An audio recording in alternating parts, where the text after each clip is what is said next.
പിന്നെന്താ ഈ വാര കന്ന് 25 രൂപ വിൽക്കാനല്ലേ? ചേട്ടാ ഇത് തിരുവല്ല അല്ലേട്ടാ? ഫാം ആരംഭിക്കാനാണോ?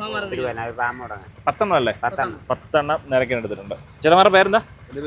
ബിജുണ്ട്. അരുൺ. നിങ്ങൾ തന്നെ നോക്കിയെടുത്തില്ലേ 10? എങ്ങനെയുണ്ട് ചേട്ടാ കുട്ടികളെ? കന്നാലി നല്ല കന്നാലിയാണ്, ഏറ്റവും നല്ല മെച്ചപ്പെട്ട അവർക്ക് കൊടുത്തു കഴിഞ്ഞാലും 10 രൂപ കിട്ടുമല്ലോ. ശരാശരി 25 രൂപ. ഫാം തുടങ്ങുന്നല്ലേ? എനിക്കല്ല, കഴിഞ്ഞ മാസം 14-ാം തീയതി ഞാൻ ആലുകുട്ടിയെ കൊണ്ടുപോയ ആളല്ലേ? വീട്ടിൽ പോണ്ടല്ലേ? മാമത്തെ പോത്തപ്പ വീട്ടിൽ പോണ്ട. വന്നത് പുള്ളി അല്ല, അന്ന് മതിയാണ്ട് അടുത്ത് തന്നെ ശരി കേട്ടോ. ചേട്ടാ ഇവിടെ സ്ഥലം എവിടെ? സ്ഥലം താഴെ വിട്ടൊരു വർക്കല്ലേ. ആദ്യമായിട്ടാണോ നമ്മുടെ ഈ? ഇവിടെ ആദ്യമായിട്ടാണ്. എത്ര പോത്തിനെ എടുത്തിട്ടാ? ഞാനിപ്പോ ഒരു 4 പോത്ത് എടുത്ത്. 4. ചേട്ടാ കച്ചവടമാണോ അതോ വളർത്താനാണോ? വളർത്താനാണ്. വേറെ പോത്തുകളുണ്ടോ വീട്ടില്? വേറെ പോത്തുകളുണ്ട്. ഉണ്ട്. ഇവിടെ തന്നെ എടുത്തിട്ട് പോയി നല്ല ലാഭത്തിലാണ് കിട്ടുന്നുണ്ട്. ഇപ്പൊ നാളിന് എത്ര വെച്ച് എടുത്തേട്ടാ ഇത്? ഒരു 800-900 അകത്തൊക്കെയാണ്. ആ റേഞ്ച്. ഓക്കെ, അപ്പൊ ഒരു 4 അടിപൊളി പോത്തിനെ എടുത്തത്. പേരെന്താ? എന്റെ പേര് അബൂബക്കർ എന്നാണ്. അപ്പൊ നമുക്ക് ഇവിടെ ചന്ത വന്നു കഴിഞ്ഞാൽ അത്യാവശ്യം പോത്തുകൾ എടുക്കാം. നമുക്ക് ഇഷ്ടപ്പെട്ട നോക്കി എടുക്കുകയും ചെയ്യാം. നമ്മളെ വിലയും കുറവാണ്. ഓക്കെ, നമുക്ക് അത്യാവശ്യം പോത്തിലൂടെ എത്തുന്നുണ്ടല്ലോ.